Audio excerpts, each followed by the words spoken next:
sejam muito, muito bem-vindos ao Jornada da Calma. Eu sou Helena Galante, companheira de jornada de vocês. Hoje estou aqui em terras amazônicas, estou em Manaus, dentro do TEDx Amazônia, para poder conversar com o Draulio Araújo. Draulio, seja muito bem-vindo. Obrigado, Helena, é um prazer estar aqui. Vamos lá, assisti o seu TED ontem, fiquei profundamente impactada, porque você resolveu falar sobre um assunto que quando a gente pensa em Amazônia, muitas vezes a gente conecta, que é a ayahuasca. E a gente nunca falou sobre a ayahuasca aqui no Jornada da Calma. E eu sempre pensei assim, porque esse assunto é delicado, ele merece um grande respeito, peraí que eu tenho que tomar bastante cuidado com como a gente vai falar sobre isso.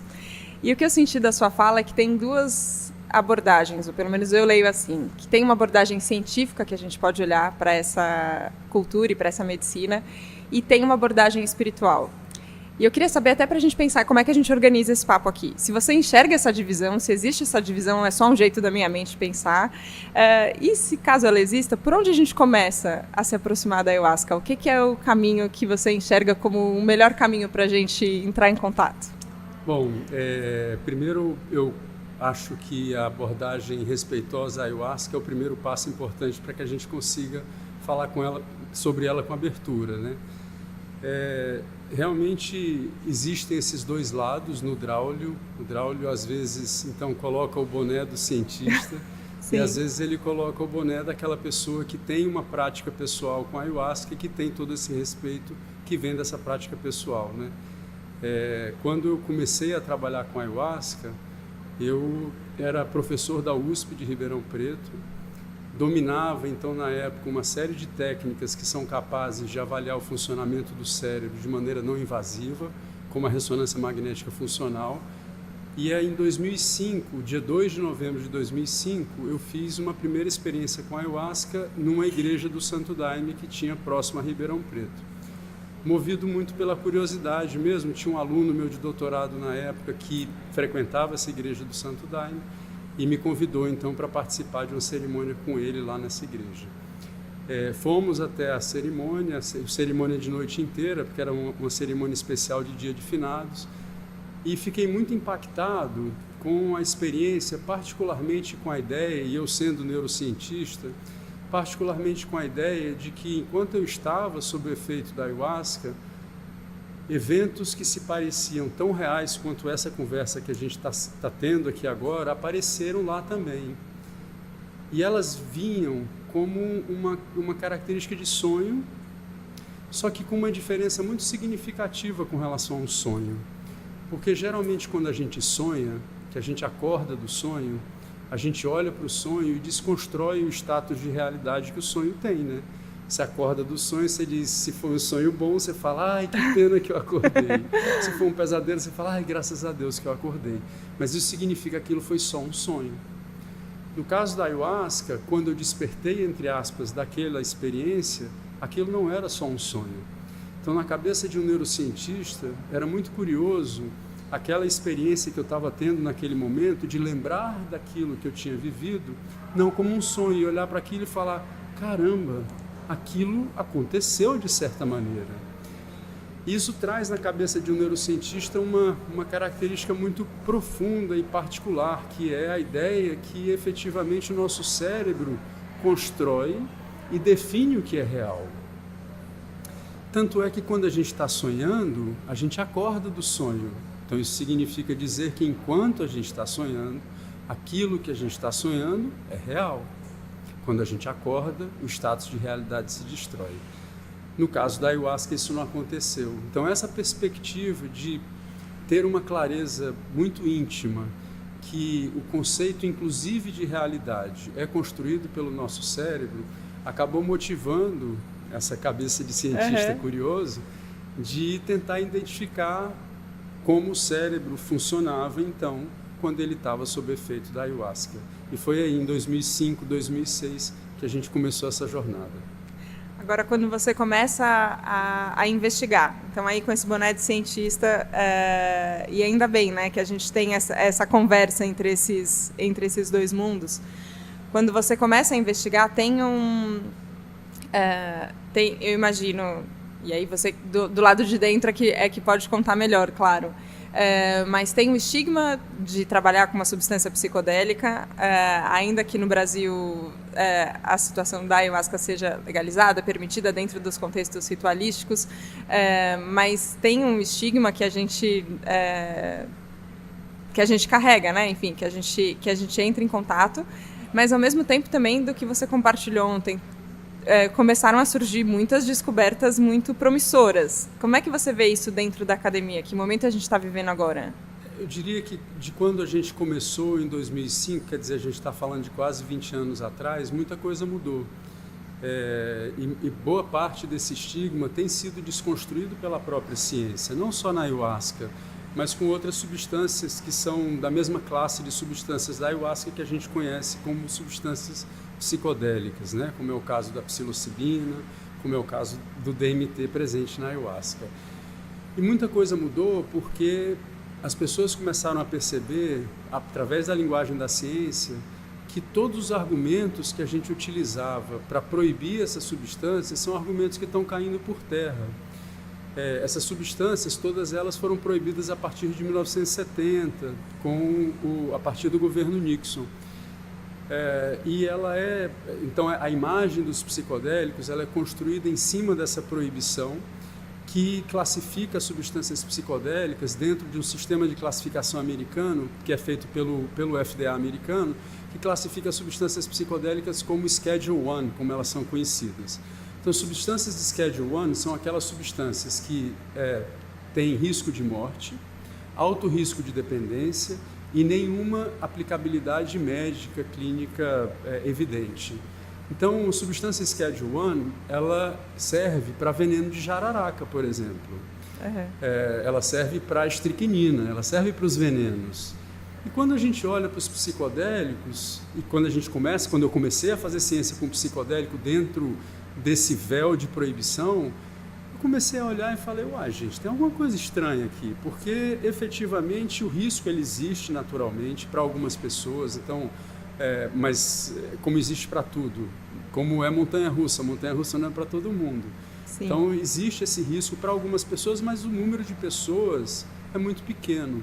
As substâncias psicodélicas são muito seguras do ponto de vista físico. Então, elas modulam um pouco o nosso sistema autonômico, elas não trazem risco de parada respiratória, não trazem risco de dependência, olha que curioso. Até pela modulação do sistema neural que a ayahuasca e outros psicodélicos fazem, né? E mais recentemente, o que a gente tem visto é que, além de não matar, além de não estar associada à dependência, ela parece ter um benefício clínico numa população de pacientes muito grande. Populações de pacientes que hoje a gente não encontram alívio no que a gente tem hoje em dia, como, por exemplo, depressão, ansiedade, estresse pós-traumático, incluindo o uso abusivo de substâncias que levam à dependência, como álcool, tabaco, cocaína e crack. Para a gente explicar para uma pessoa que nunca teve uma experiência, assim, primeiro aí acho que do ponto de vista mais objetivo, que eu acho que subjetivamente dá para contar de muitas formas, mas do ponto de vista mais objetivo, do que é feito, o que é a ayahuasca e o que acontece no nosso cérebro quando a gente ingere. Bem, a ayahuasca é um preparo indígena, é uma invenção extremamente engenhosa das populações indígenas, uma vez que ela mistura duas plantas nativas da floresta amazônica. Uma das plantas, a folha de uma das plantas, que é da mesma família do café, que se chama Psychotria viridis, a um outro cipó, que se chama Banisteriopsis capi, também conhecido por mariri. E a engenhosidade da invenção, ela vem do fato que na folha da Psychotria viridis tem uma triptamina psicodélica que é conhecida por NN-dimetiltriptamina, ou simplesmente DMT. Se você ingerir o DMT isolado, ele vai ser degradado por enzimas que a gente tem no nosso estômago, intestino e fígado. Então significa que se eu ingerir a DMT, não vai ter nenhum tipo de efeito psicoativo. E a invenção indígena vem do fato que quando eles misturam a outra planta, essa outra planta tem uma série de moléculas que inibem a ação dessa enzima que a gente tem no nosso sistema gastrointestinal, protegendo o DMT, fazendo então com que essa combinação dessas duas plantas confira efeito psicoativo ao DMT.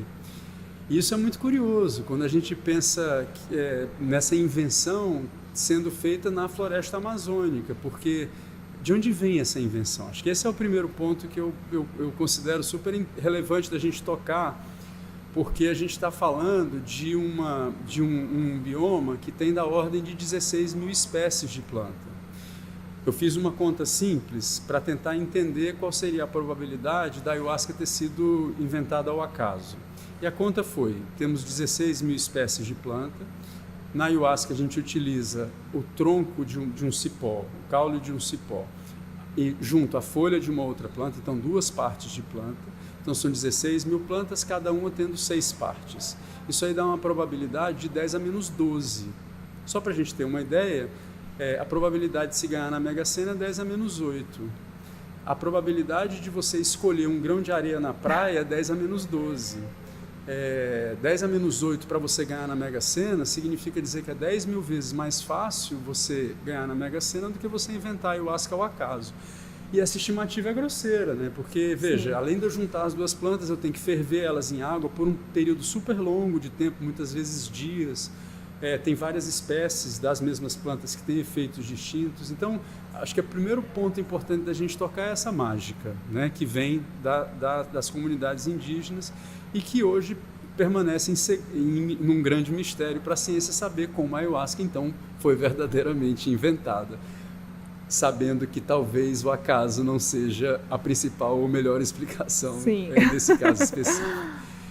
Bom, uma vez então que o DMT tem esse efeito no sistema nervoso central, ele atua como uma molécula psicodélica. E uma molécula psicodélica, ela tem algumas propriedades, eu diria, bastante particulares sobre outras moléculas, como a gente estava conversando agora há pouco. A primeira delas está associada ao tipo de sistema neural que a ayahuasca ou os psicodélicos atuam sobre ele. Os psicodélicos, eles têm o que a gente chama de agonismo a receptores de serotonina. O que isso significa? Que o DMT se liga nos mesmos sítios de ligação que esse neurotransmissor serotonina se liga. Isso é muito importante, principalmente quando a gente leva em consideração que a serotonina é um dos principais agentes antidepressivos que a gente tem hoje no mercado. Então a gente sabe que serotonina é um modulador de humor muito significativo. Uma outra coisa importante da serotonina é o fato que substâncias que estão associadas à serotonina, elas não levam a dependência química, elas não levam a dependência psicológica.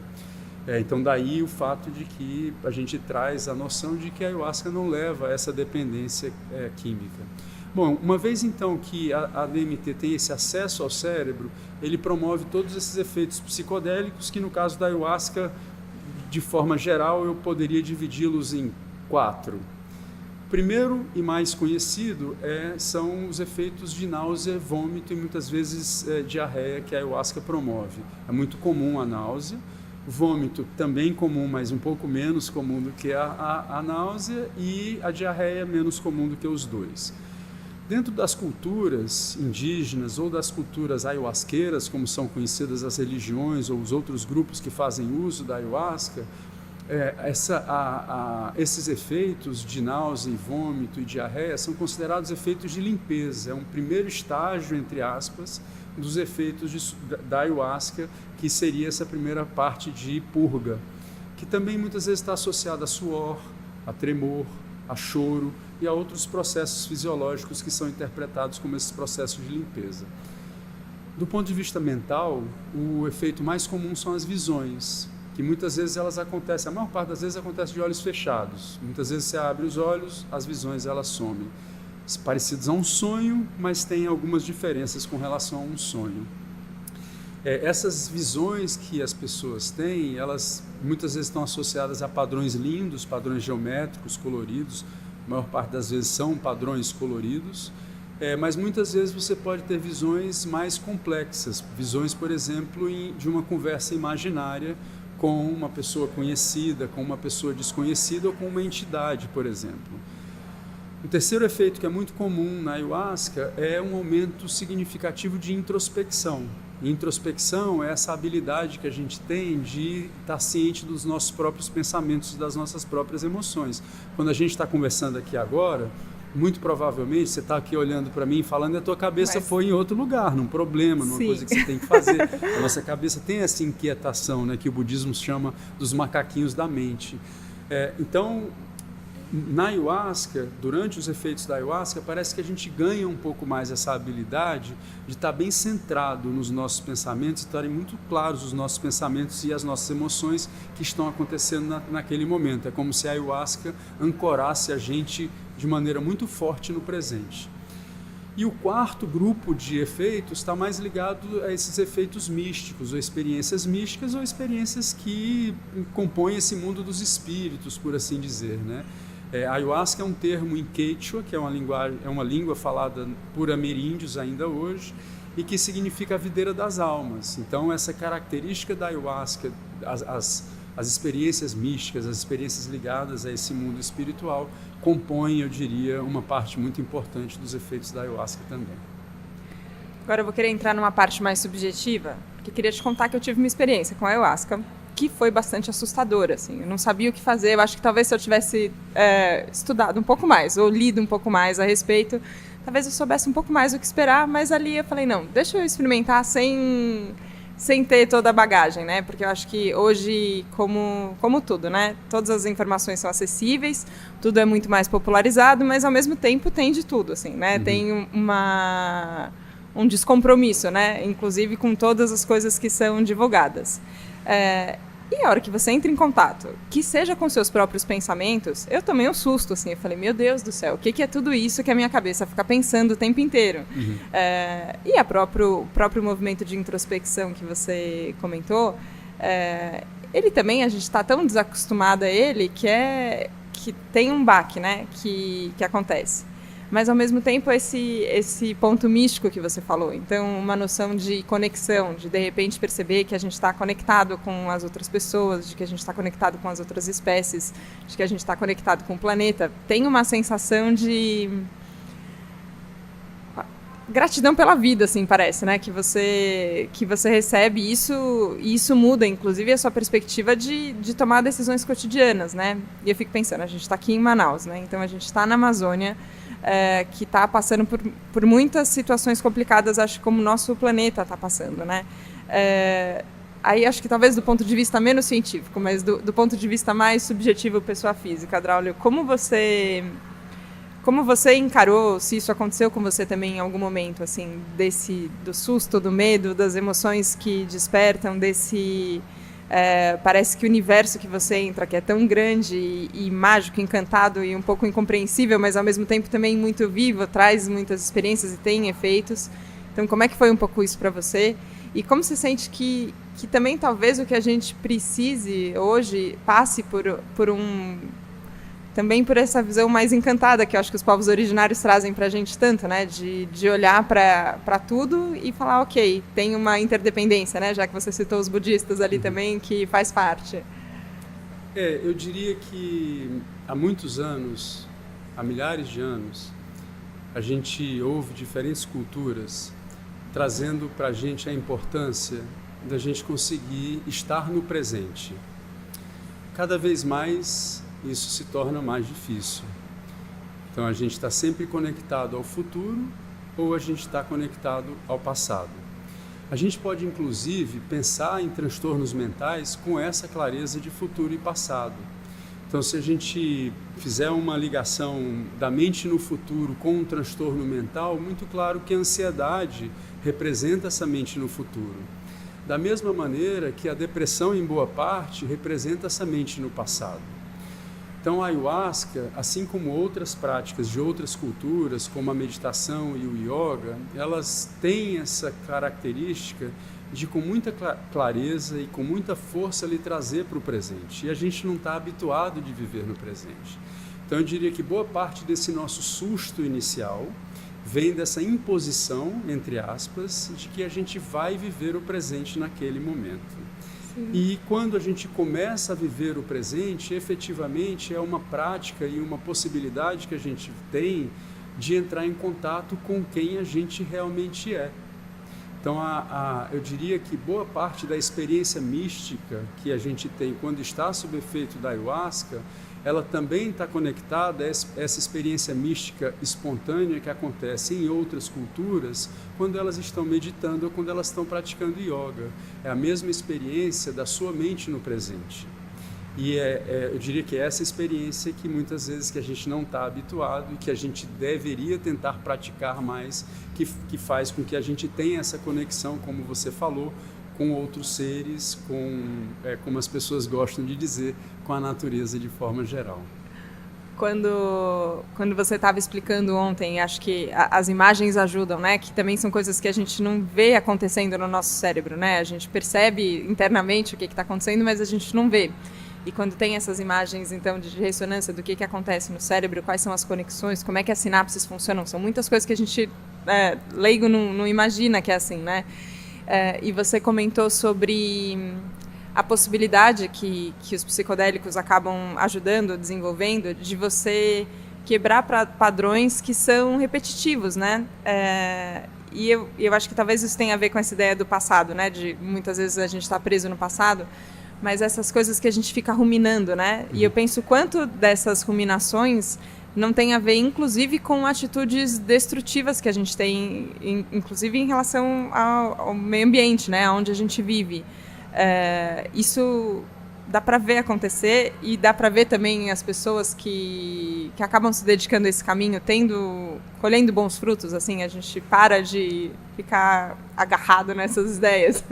Eu diria que, de forma geral, nós seres humanos, à medida que a gente vai ficando adulto, a gente se torna, como William James falava, um bundle de habits. Então a gente é esse novelar de hábitos que faz com que, na verdade, a gente responda automaticamente a tudo, sem nem pensar. E, efetivamente, hábito é uma coisa muito difícil da gente quebrar. O hábito mais simples eu tenho o hábito de abrir a minha pasta de dente e deixar a pasta de dente sem tampa. É difícil você mudar um hábito, é difícil você mudar um caminho que você segue todo dia de manhã para ir para o seu trabalho, para ir para a sua ocupação. Você segue aquele caminho. No dia que você vai fazer alguma coisa diferente, você se pega seguindo aquele mesmo caminho. Você fala, meu Deus, não era por aqui, hoje eu vou para outro lugar. Então isso, de certa maneira, representa que à medida que a gente vai envelhecendo, Helena, eu vejo que a gente tem duas opções. Ou a gente se fecha e a gente envelhece com a ideia de que eu sou assim, eu estou ficando velho, eu não mudo mais. Ou eu me abro e digo, eu estou ficando velho, então eu não devo mais me preocupar com nada. Essas duas possibilidades, elas carregam isso que você está trazendo, porque você envelhecer endurecendo significa você ter aqueles hábitos cada vez mais rígidos. E você envelhecer abrindo significa você entender que você pode quebrar aqueles hábitos e você pode ter outros hábitos à medida que você vai envelhecendo. A gente viu isso sob o efeito da ayahuasca. Então a gente viu, quando a gente fez ressonância magnética funcional em voluntários, isso está muito claro, não só nos nossos estudos, mas em vários outros estudos, que durante os efeitos da ayahuasca parece que o nosso cérebro ganha essa possibilidade de sair um pouco desse mundo de hábitos, sair um pouco desse mundo ruminativo, que é muito comum na depressão. Sim. Então esse pensamento negativo, sempre ruminante, quer dizer, circular, é daí que vem o nome ruminativo, né? Você está sempre voltando àquele ponto, e aí a gente pode pensar no nosso sistema nervoso central, no nosso cérebro, como um conjunto de hábitos. Então, o hábito comportamental, ele nada mais é do que a representação de um hábito neural. E o que é um hábito neural? É você ter um determinado padrão de atividade cerebral rígido. Toda vida que você tem um estímulo, a resposta do seu cérebro é sempre a mesma. O que parece que acontece durante os efeitos da ayahuasca? É que esse padrão de conexões do cérebro rígido, ele se quebra. Como se o cérebro, então, ganhasse acesso a estados um pouco mais livres, fugisse um pouco mais dessas ideias rígidas e fixas que a gente vive o tempo inteiro. Não é à toa que parte dos nossos estudos com a ayahuasca, então a gente fez uma parte dos estudos com a ayahuasca que estão associados a tentar identificar um pouco melhor essas bases neurais, mas a gente fez um outro conjunto de estudos com a ayahuasca que estão associados a gente tentar entender um pouco melhor os efeitos terapêuticos da ayahuasca. Sim. E a gente observou isso em pacientes com depressão. A gente observou claramente nos pacientes que a gente fez o ensaio com a ayahuasca, que depois do ensaio com a ayahuasca existia uma quebra desse padrão de comportamento e de pensamento. Que é aquela ideia de que eu não consigo mais sair daqui, isso faz parte já de mim, ela se quebra. Porque você então ganha, parece que, acesso a essas outras possibilidades.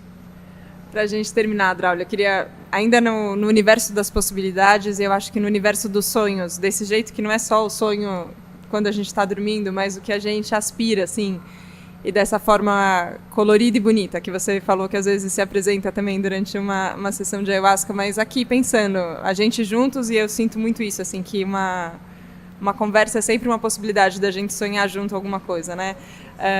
Como você vê para você, com abertura, para onde a gente pode caminhar? Essa jornada que é da calma, o que é de mais conhecimento, o que é de mais sabedoria, uma jornada de virtude, o que a gente pode fazer, todo mundo, assim, para poder contribuir com ela? Eu diria que trazendo... Meu avô diz que para todo bom carpinteiro, tudo que ele vê na frente é um prego. Então, eu vou fazer essa de bom carpinteiro e dizer que talvez os psicodélicos e a ayahuasca particularmente tenham um papel importante nesse novo caminho que a gente quer traçar como humanidade. Naturalmente que o ser humano ele tem esse desejo de ser feliz, ou de pelo menos não sofrer. Ninguém gosta de sofrer. Sim. Mas o caminho que a gente está seguindo é o caminho do sofrimento, é o caminho do impossível, é o caminho da gente colocar nossa mente no futuro, é o caminho da gente viver nessa amarra do passado. Então esse tipo de experiência de entender que efetivamente a gente é natureza, é um caminho que talvez as substâncias psicodélicas e a ayahuasca pode contribuir muito. A gente está tão louco, Helena, que a gente se habitua a essa frase de dizer, eu me sinto mais conectado à natureza. O que isso significa? A gente é o quê? Sim. Vamos pensar um pouquinho, a gente é o quê? Então, efetivamente, a gente é natureza. Olha que loucura, as moléculas que compõem o nosso corpo são as mesmas moléculas que compõem as árvores, as outras espécies da floresta amazônica e de toda a Terra. Então a gente é essa mesma coisa, a única coisa que muda é a maneira como essas moléculas estão organizadas. Então eu diria que voltar a ter essa noção que a gente é propriamente natureza pode ajudar a gente a construir um futuro melhor, efetivamente com essa compreensão de que a gente é natureza e com isso conseguir conquistar um mundo no presente muito mais calmo do que esse mundo que a gente vive no futuro ou no passado. Achei incrível isso que você falou, porque é uma frase que eu acho que talvez eu já tenha repetido muitas vezes aqui no Jornada da Calma também. Eu me sinto mais calma quando eu vou para perto da natureza. Eu quero me conectar com a natureza. E é um absurdo, né? Não faz o menor sentido. Só que nesse mundo doido, eu acho que talvez a nossa mente também... O mundo seja um reflexo da nossa mente, a nossa mente seja um reflexo do mundo também nesse sentido. Coloca a gente nesse lugar. Mas é muito bom conversar com você, Draulio. Tem uma presença também, eu acho que isso acaba sendo... e eu senti isso de alguns speakers aqui durante o TEDx Amazônia, de ter uma propriedade, parece que da sua própria trajetória, do seu próprio caminho. Eu reconheço como sabedoria, assim, sabe? Quando eu olho e falo, ok, aqui tem sabedoria, aqui tem uma experiência que acaba se traduzindo nesse estado de presença. Você sente que você mudou muito nessa trajetória de 2005 para cá, que seja? Sem dúvida. Eu diria que a ayahuasca, ela tem uma posição na minha vida pessoal muito semelhante ao que o yoga e a meditação têm na minha vida pessoal. Ela é uma prática que me ensina sobre eu mesmo. Conhece-te a ti mesmo. Sim. E a ayahuasca, ela me ajuda muito nisso. Muita gente me pergunta, você disse que a ayahuasca ela gera esse estado de mais introspecção, muitas vezes você vê coisas que você não quer ver da sua vida íntima, muitas vezes você vê problemas de relacionamento, o que quer que seja da sua vida íntima, você vomita, você tem náusea, você tem diarreia, não é sobre prazer, existe uma intenção muito específica associada à ayahuasca, você não vai beber ayahuasca para assistir a um jogo de futebol ou para ir para uma festa. Você vai fazer uso da ayahuasca pelo mesmo motivo que você vai num terapeuta toda semana. Quando você vai num terapeuta, você não vai em busca de prazer. Você muitas vezes sai do terapeuta querendo esganar o terapeuta. Muitas vezes. Então, efetivamente, é por isso que você retorna à ayahuasca. Porque ela traz essa clareza com muita força de quem você é. de conseguir compreender um pouco melhor quem você é. E naturalmente que à medida que isso acontece, você cresce e você vai lapidando o seu espírito, como as pessoas dizem por aí. Nossa, que aula, que presença, quanta troca bonita. Draulio, eu queria te agradecer demais pela presença aqui no Jornada da Calma. Obrigada. Eu que agradeço, obrigado e sucesso, vida longa. Obrigada, que assim seja. Obrigada a você que nos acompanhou hoje aqui nesse Jornada da Calma. O que você pensava sobre a Ayahuasca, talvez antes desse episódio? Será que mudou agora depois dessa conversa? Conta pra gente, a gente vai querer muito saber. Obrigada pela confiança, obrigada pela abertura e a gente se vê na próxima segunda, no próximo Jornada da Calma. Tchau, tchau!